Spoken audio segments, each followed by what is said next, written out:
My name is Clara Morgan. I'm 70 years old and live in Montpelier, Vermont, where autumns look like postcards, but November chills go straight to the bone. I was a high school teacher for 35 years.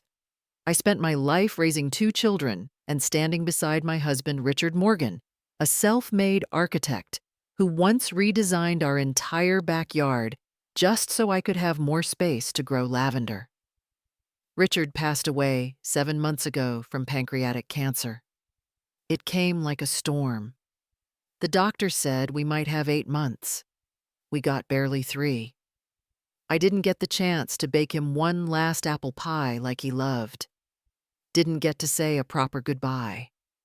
He died in his old leather reading chair legs, wrapped in the wool blanket I knitted for our 25th wedding anniversary. And then just a few months after the funeral, our oldest son, David, invited me to dinner. He said we needed to talk about the future of Dad's company. I didn't think too much of it. I made his favorite pecan pie, wore the cardigan Richard always said brought out my eyes, and I went hoping to sit at a family table again, even if one chair would be empty. David's house is in Williston, a model suburb with freshly trimmed lawns and white fences straight out of Home and Garden. When I walked in, Nicole, my daughter-in-law, was pouring wine like she was prepping for a board meeting, not a family meal. David came out from his office shirt, tucked shoes shining, giving me a glance like I was a task on his checklist, not his mother. "Hi, Mom," he said casually, turning to Nicole. "She's here. Let's get started." We sat around a walnut dining table Richard had built by hand back in the summer of 2006. There were 8 of us, me, David, Nicole, their 2 kids, David's sister Sarah and her husband, plus a financial advisor I'd never seen before. No one touched my pie. David started with a polished little speech, talking about how Morgan Design and Build needed to modernize, and how strategic decisions now required younger, more dynamic minds. I nodded, thinking he was trying to build for the future something Richard always believed in. But then Nicole looked up from her iPad, eyes fixed on a profit chart, and said in a flat tone, "Clara, we really need your cooperation in stepping down as a formal shareholder. You'd still receive dividends like an honorary retirement.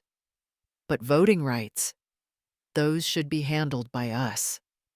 I froze. "I'm sorry," I asked softly. David jumped in, half smiling, half avoiding Mom. "You've done so much and we're grateful, but you're 70. The company needs a new direction. It can't keep living in the past." I felt my hands tremble. Not from anger. From the cold that settled in the room, the kind of cold that comes not from winter air, but from the way people you love speak like you're a burden, like a vintage relic to be packed away.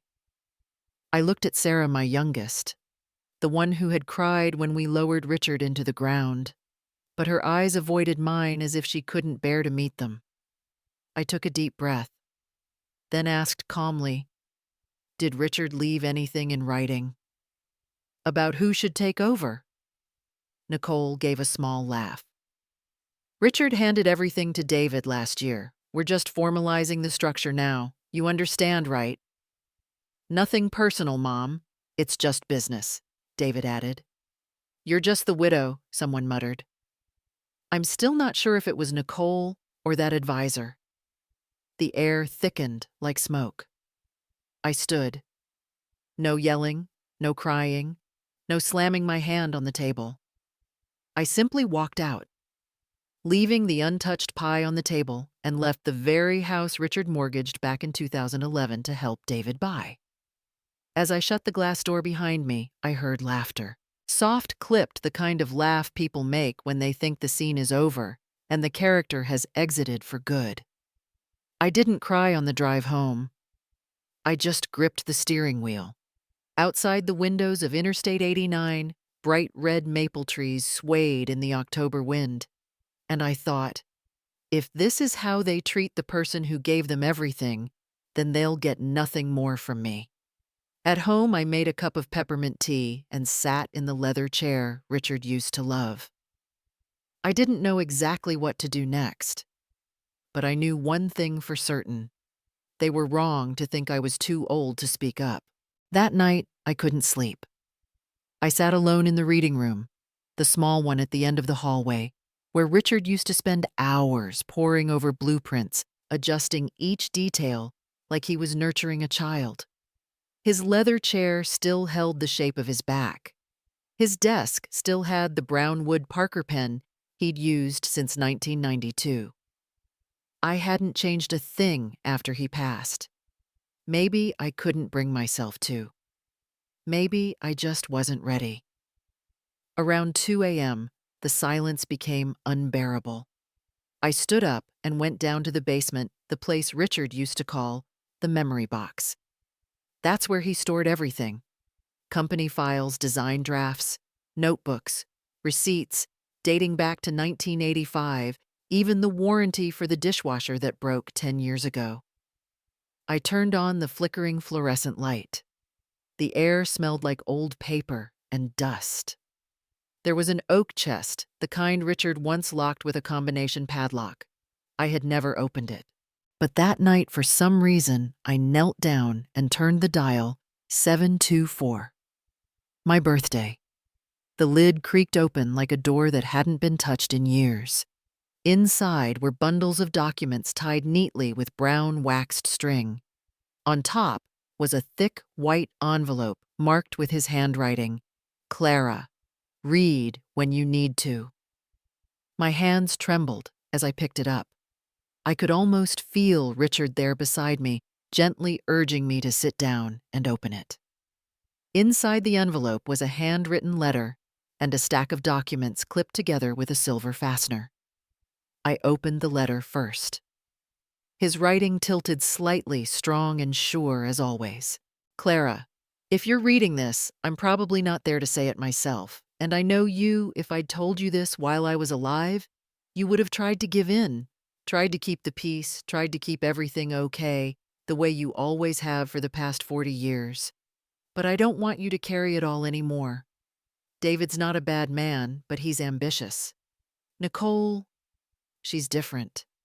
She knows how to manipulate with that gentle, polished front. I saw it from the moment I got sick. And I was afraid. Afraid that if I didn't act, you'd be pushed out of the very life we built together. So I transferred full ownership of my company shares to you. I revised the trust. I revoked David and Nicole's co-management rights. The Montpelier house, the land by Groton Lake, the storage property. They're all in your name, all documented. Walter notarized everything. They don't know, don't feel guilty. And if one day you need to use it, don't hesitate. Because if anyone dares to say you don't have the right, just know I've already made sure you do. I've always known you're the one who held this home together. Richard. I didn't cry, not like people would expect. I just sat there holding the letter, like I was holding his heart, still beating, still warm, still protecting me, even in death. I opened the stack of documents.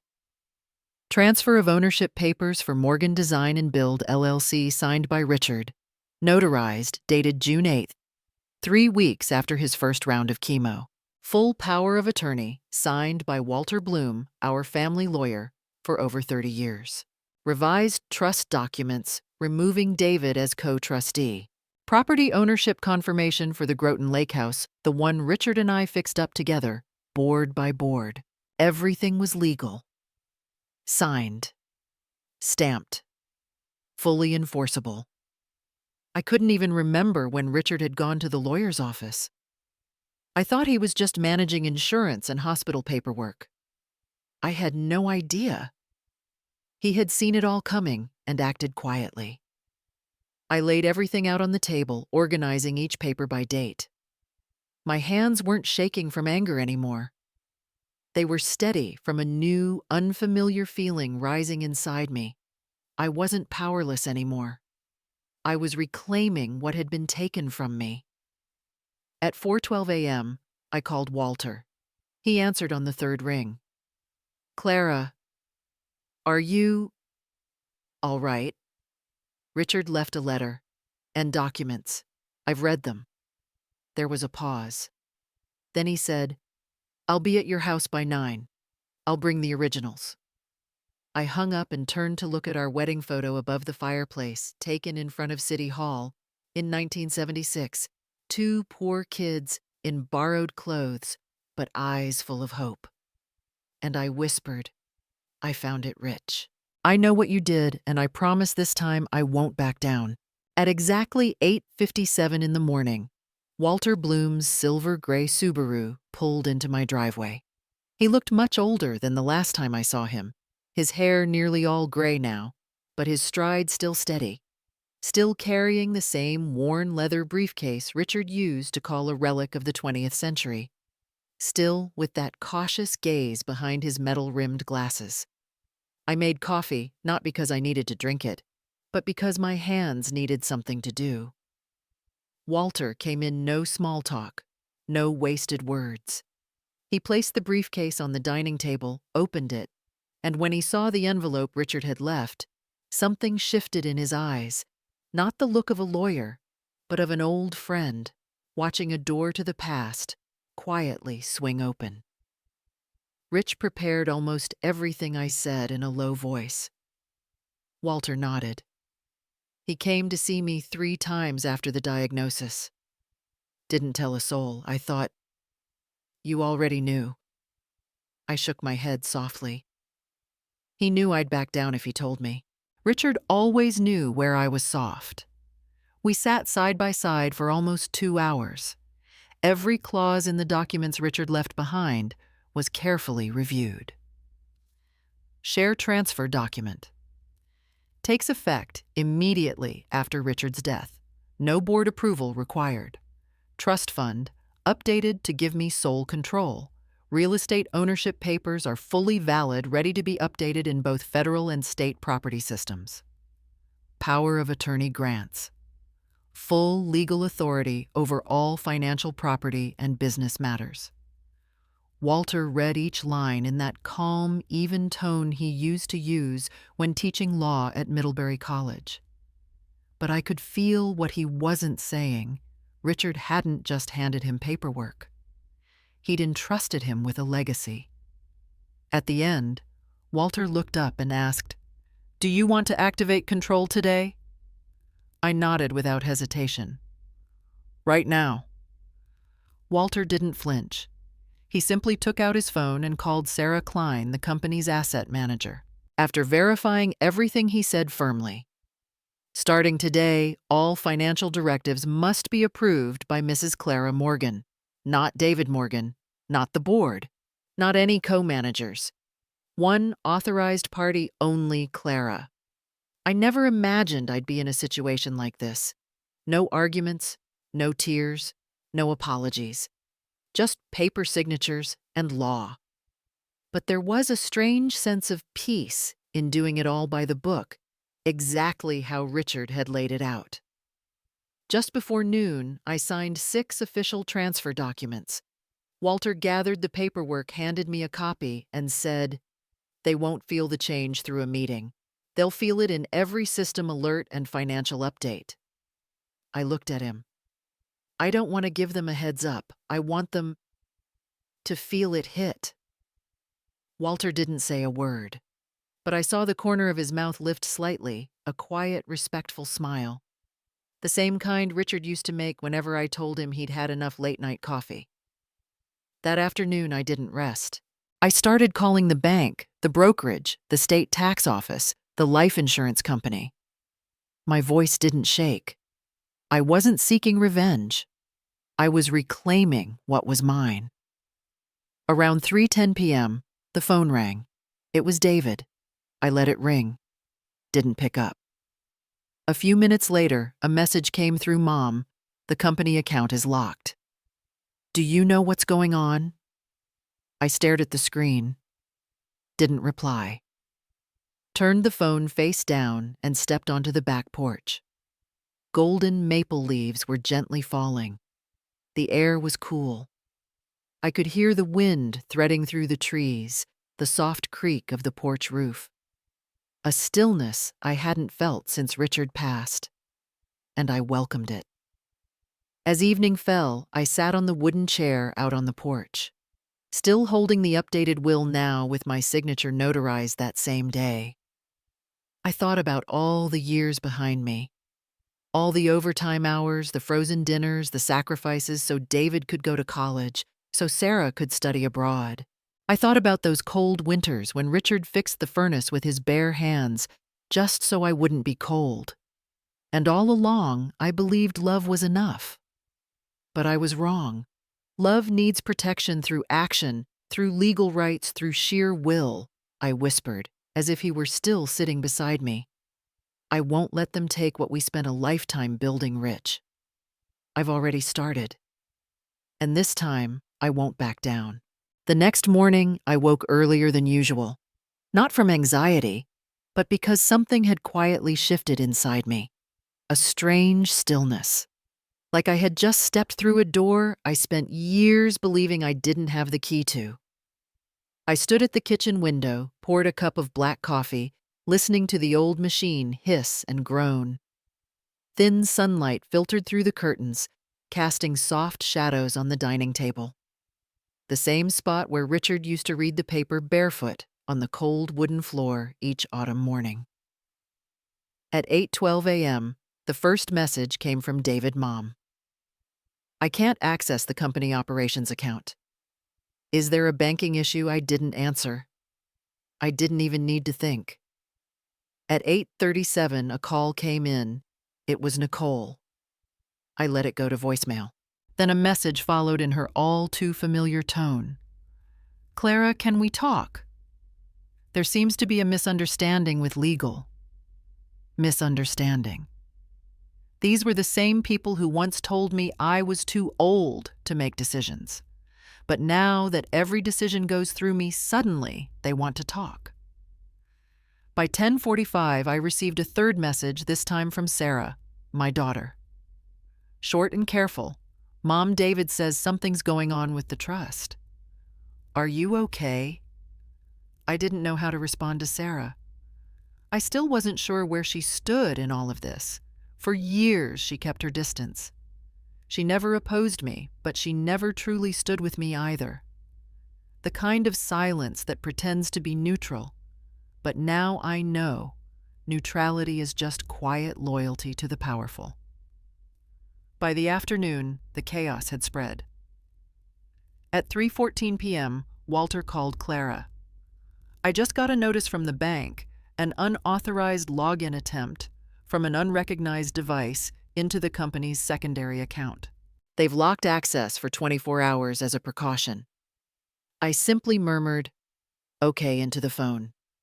3:20 p.m. Our family group chat lit up like fireworks. David. Someone just locked the lake cabin account on the main system. Nicole Clara.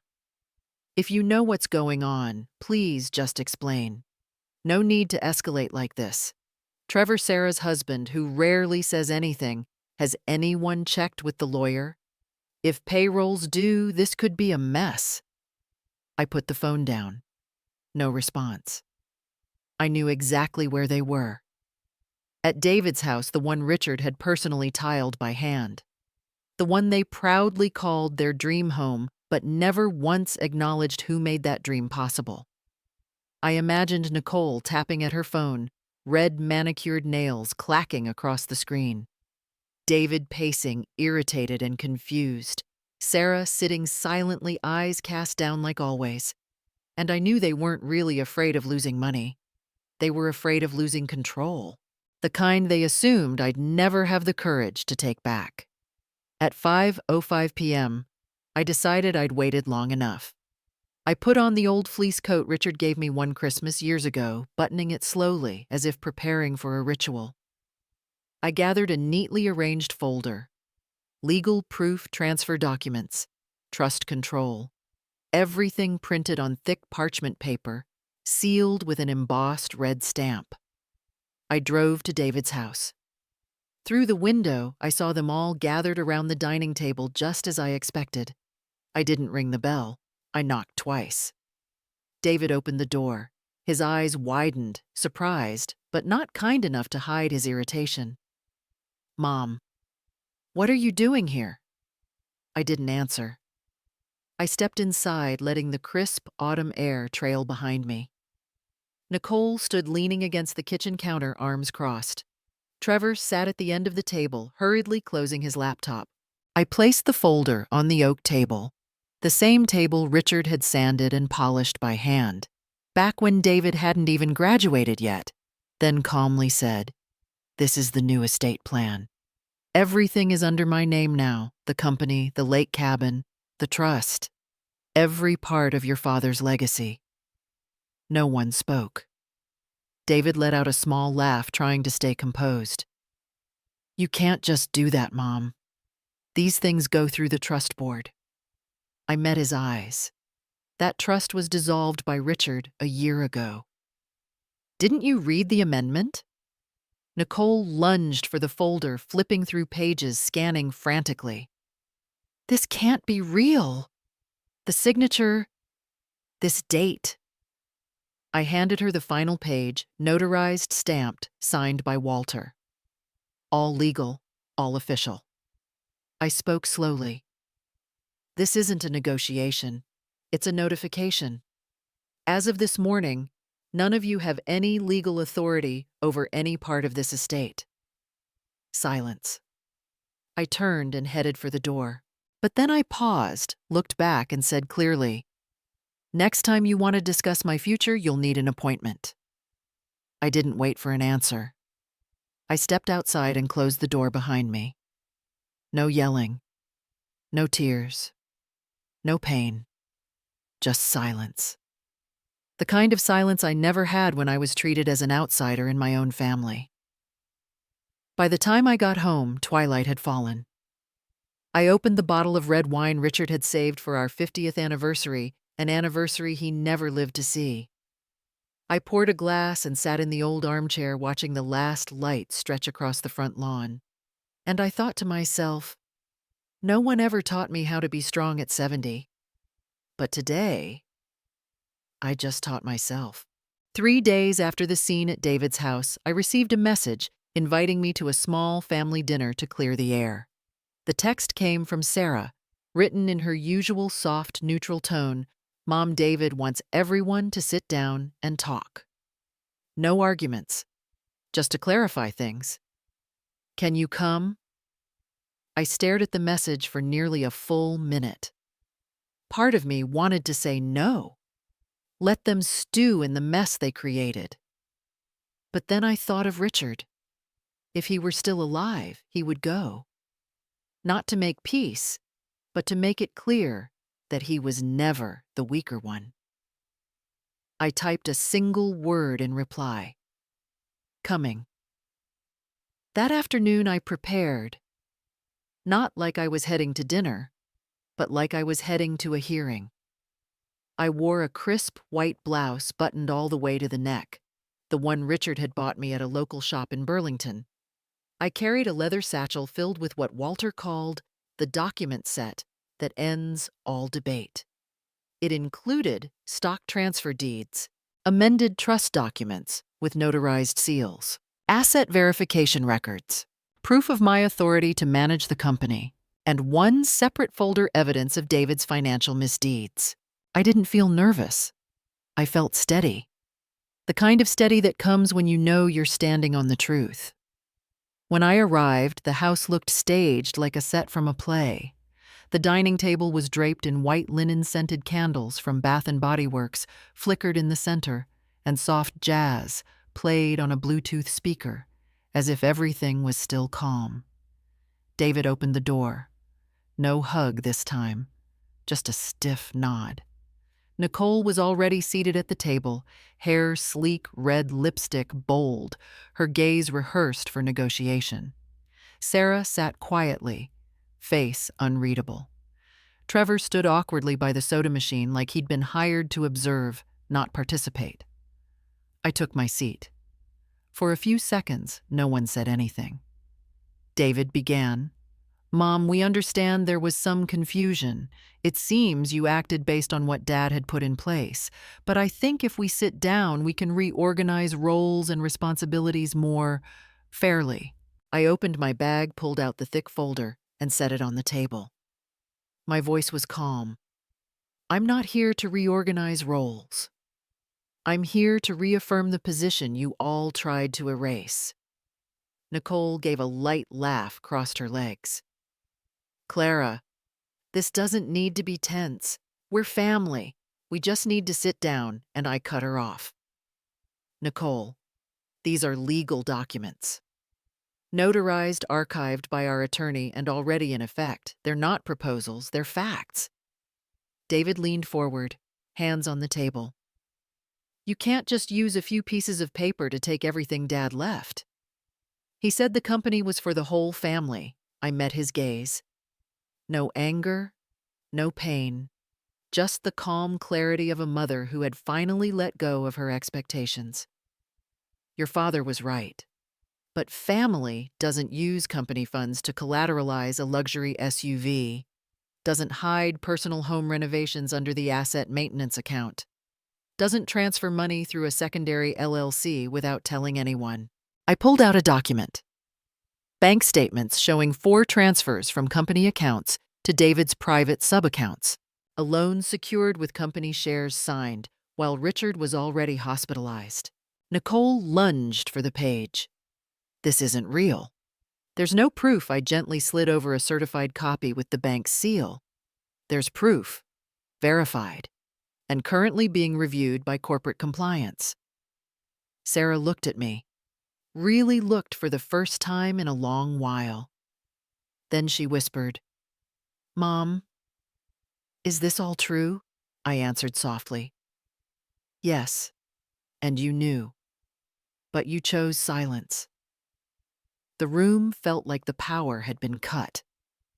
Trevor cleared his throat. David slammed his fist on the table. But no one could argue with evidence. I stood, adjusted my collar, and spoke word by word. "I'm not the old woman pushed off the board.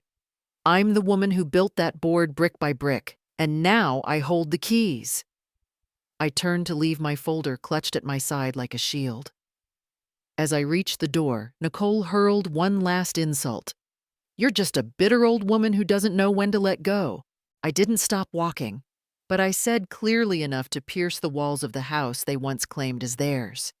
"No, I'm the one who paid for this house, and today I simply came to collect the receipt." That night I came home, kicked off my shoes, and turned on the heater. I didn't feel relieved. I didn't feel triumphant. Just clean. Like after cleaning out an attic, tired but cleared. Worn, but finally free of dust. And I thought to myself, they wanted my silence.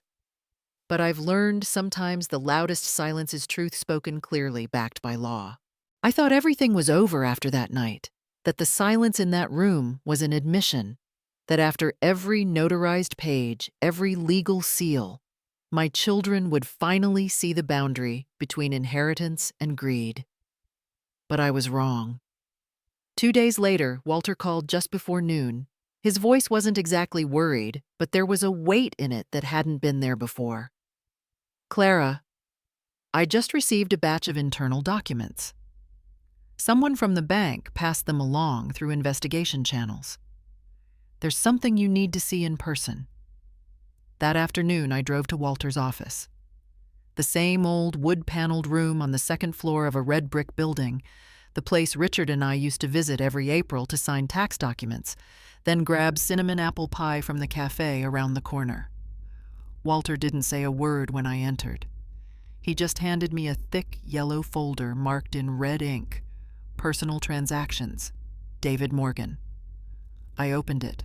And every page, every number, every timestamp cut like a slow, sharp, cold blade.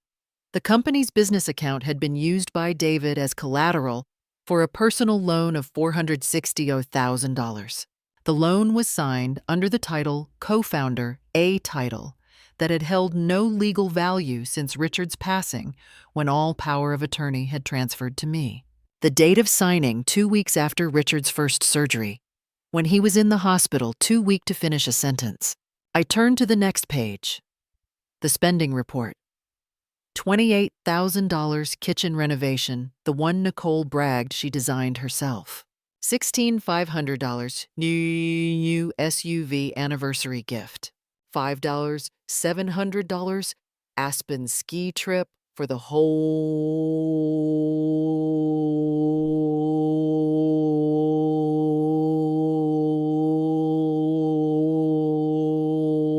family, a gift from a friend.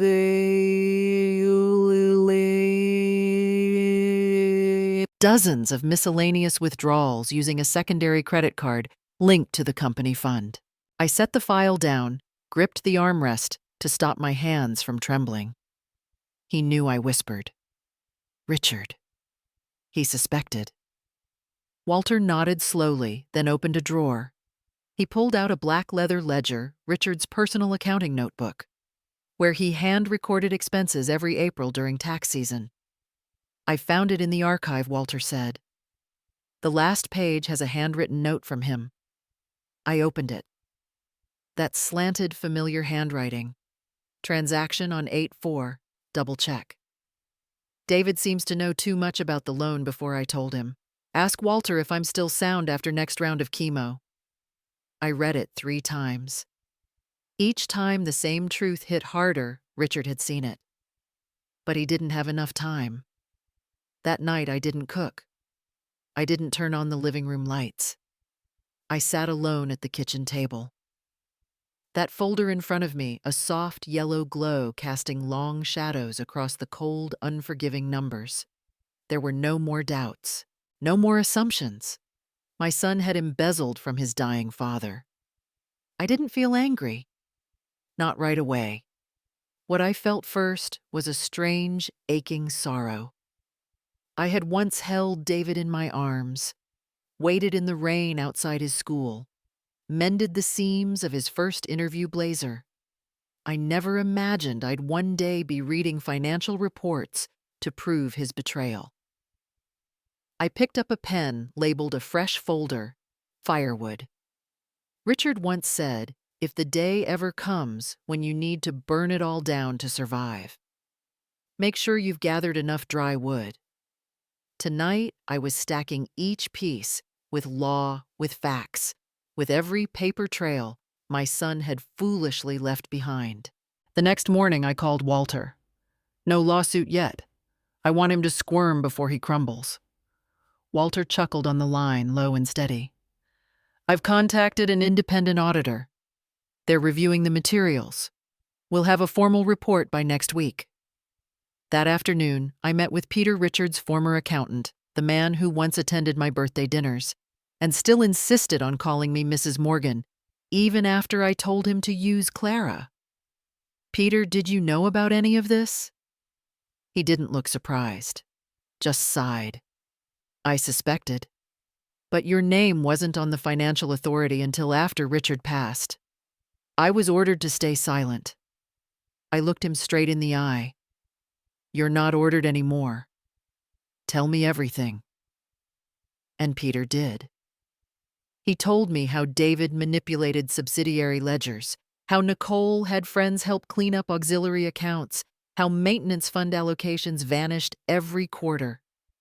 At the end of the meeting, I said just one thing. Good.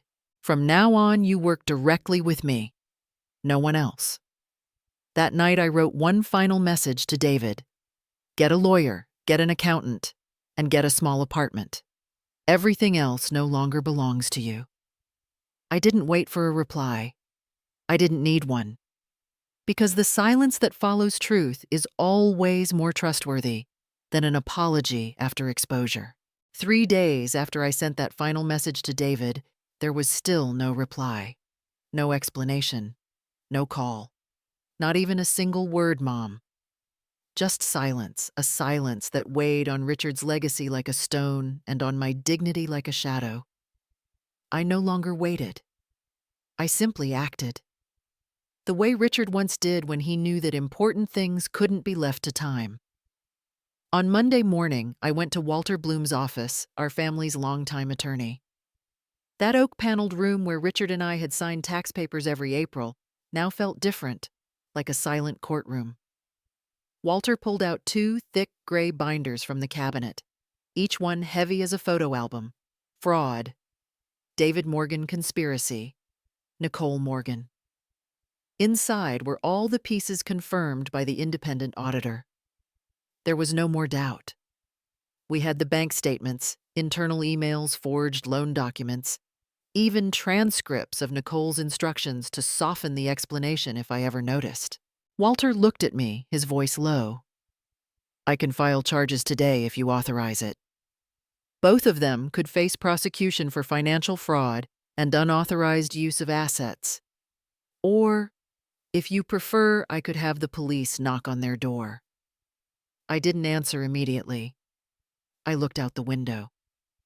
Where golden light filtered through autumn maples, their leaves starting to fall. Richard once told me justice doesn't need to be rushed. It needs to be timely. I turned back to Walter. Not yet. Let them panic first. The guilty don't fear punishment, they fear exposure. That afternoon, Nicole showed up at my doorstep. No call, no warning. She wore a white dress, oversized sunglasses, like she was headed to a runway, not her mother-in-law's porch. Clara, I just want to talk. Privately, she said, standing on the wooden steps. I didn't invite her in. I didn't look away either. What do you want? Nicole offered a tight smile, arms wrapped around her handbag like it held her last hope. David's overwhelmed. I just need to know. Did Richard really leave everything to you, or did you act after he passed? I looked her straight in the eye, letting each word land. Richard left everything to me, in writing, with witnesses, with clarity, with notarization. Because from the start, he saw that you weren't here for family. You came to possess. Nicole stepped back slightly, but I wasn't finished. And you know what he told me once? If anyone betrays, you don't hesitate to burn the bridge because we're not going back. I closed the door, gently. No sound. The next day, Trevor Sarah's husband called me. His voice was hushed, as if hiding from someone. Clara, I didn't know anything. I thought David was in charge of everything. I just followed what Sarah told me. I sighed not from exhaustion, but from familiarity. So many people used silence as a shield. You stood still while my husband's money was drained. Silence, Trevor, is complicity. I hung up. 3 days later, Walter called again. This time his voice was firm. We've got new evidence. Nicole tried to approach a retired notary, asking them to backdate a fake document. One that would suggest Richard had transferred power to David before passing. I nearly laughed. Not with joy, but with release. Did they sign no? The office assistant photographed the email and turned it over to us. She didn't want to be involved. We've got screenshots, timestamps, testimony. I nodded. Serve them. 7:43 a.m. Thursday. The police car pulled up to David's house. I didn't need to be there. I didn't want to see my son in handcuffs. But I needed justice to walk through the front door of the guilty, not the back door of the ones who had endured. Neighbors peeked through curtains. Nicole screamed. David argued. But the police calm. The way they always are when the law finally speaks. That evening, Sarah called. No texts. No avoiding. Her voice trembled like someone watching their own home collapse. Mom, I never thought it would go this far. Nicole's blaming you, but I know. Dad left it all because he trusted you. I didn't say I understand. I didn't say I'm not mad. I just replied, your silence has consequences now. That night, I sat in Richard's study. The room had remained untouched since he passed. A neat desk, a map of Vermont still hanging, and the worn leather chair where he used to read the Sunday paper. I opened the wooden cabinet, pulled out the bottle of bourbon Richard had tucked away since 1997. He said he'd only open it when everything was truly done. I poured a small glass, took a sip, and I whispered to the room as if he were still beside me. You passed me the baton, and I held it tight. On the quiet morning after David and Nicole were summoned, I received a message. Not from Sarah, not from Trevor.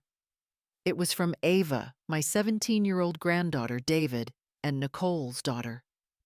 Grandma, are you okay? Mom and Dad are freaking out.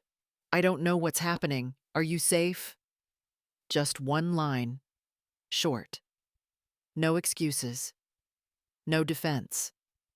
Just a child asking if the only sane adult left in the family was all right. It took me a few minutes to reply. I needed to make sure my words weren't just comforting, they were protective. I'm safe, sweetheart. And you didn't do anything wrong. A few minutes later, Ava called. Her voice was trembling on the other end. Grandma, I miss Grandpa. He would have hated this.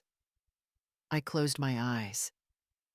That line, it cut deeper than any insult could. Because it was true. He knew it might happen, I said. That's why he fixed it before it broke. Ava didn't say anything more, but I could hear her breathing. Not frantic, not gasping, just staying on the line as if she didn't want me to be alone in the silence again.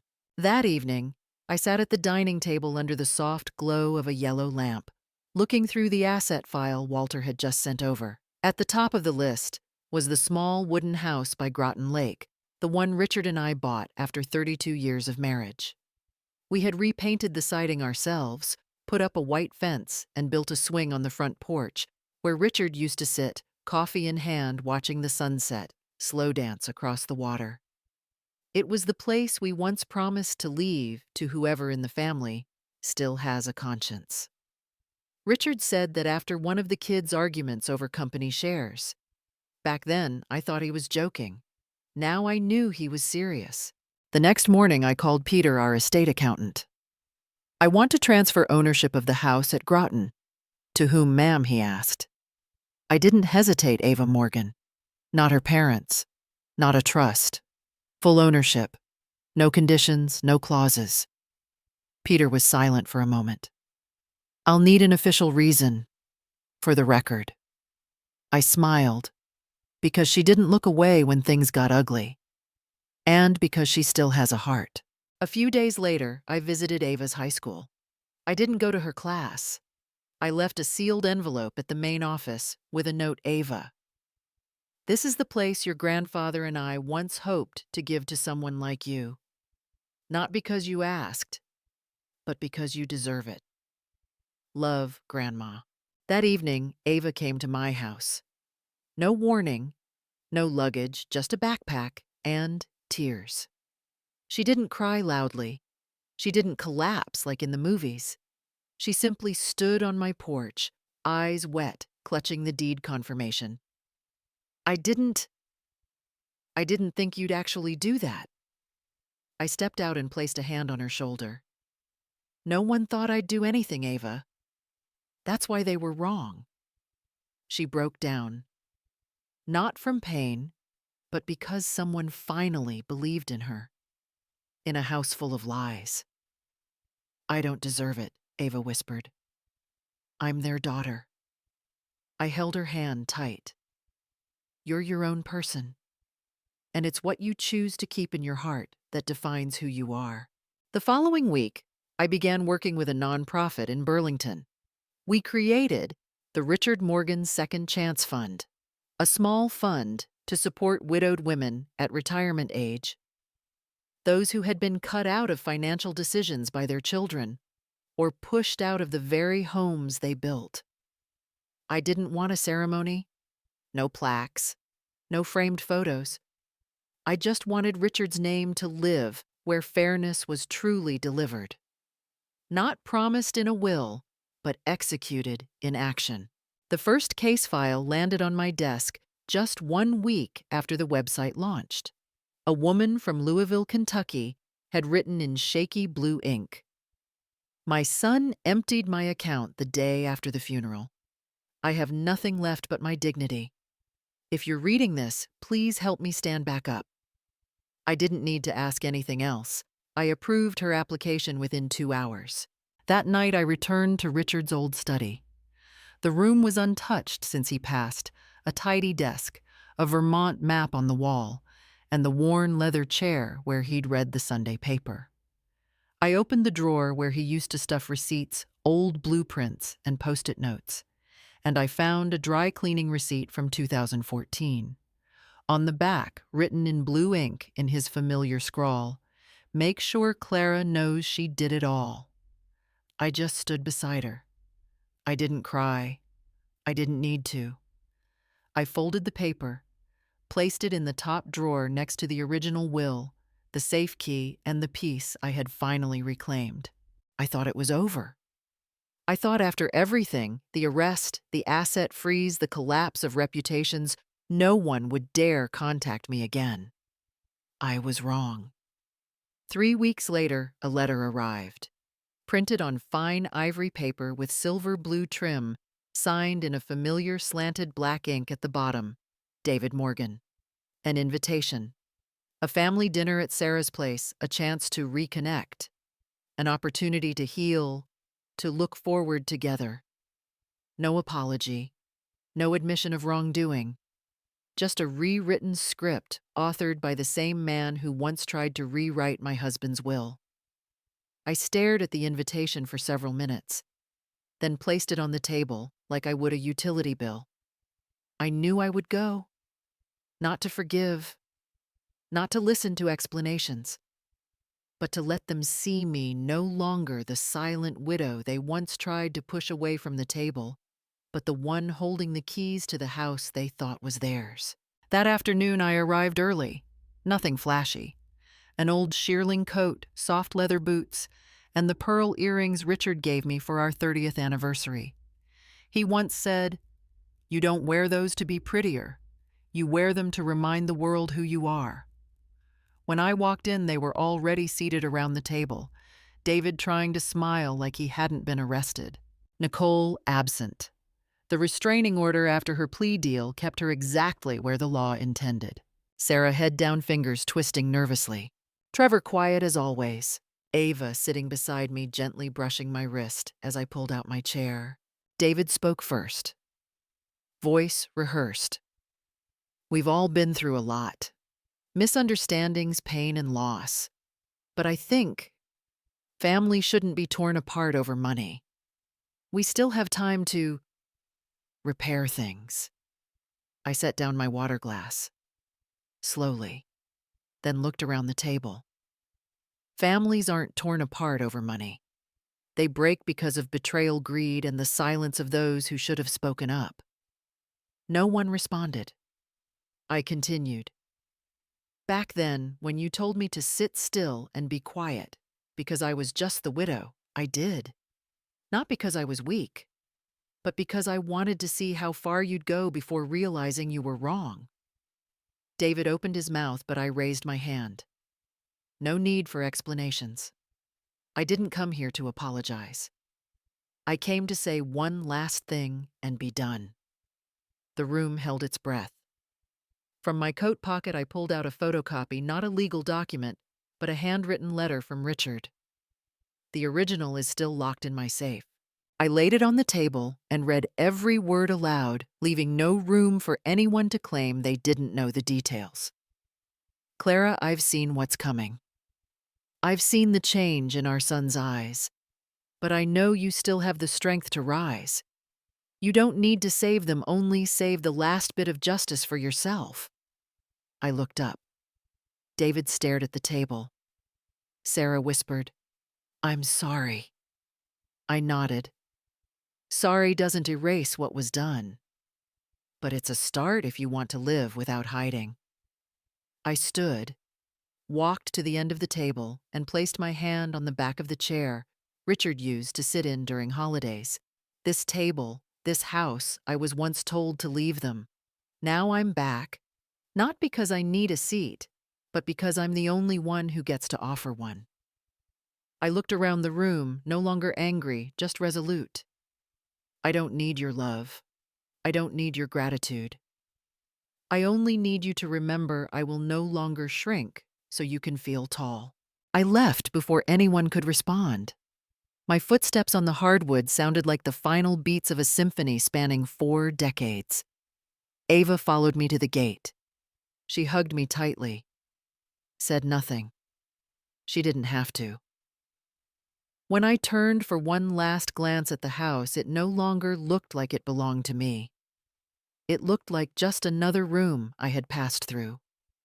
Before finally building my own home with my hands, with truth, and with freedom. The following week, Ava and I returned to the little lake house in Groton.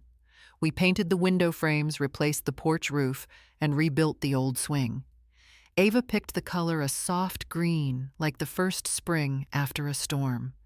That night I sat on the swing as moonlight danced across the quiet lake, and I thought, I'm not triumphant. I didn't win. I just stood up at the right time and didn't ask for permission to do it. I looked up at the sky as if Richard were still somewhere beside me. Everything you feared never came to pass. I kept it all, even myself. And now I am no longer the one who was pushed away from the table. I am the one who holds the chair and knows exactly when not to sit down anymore.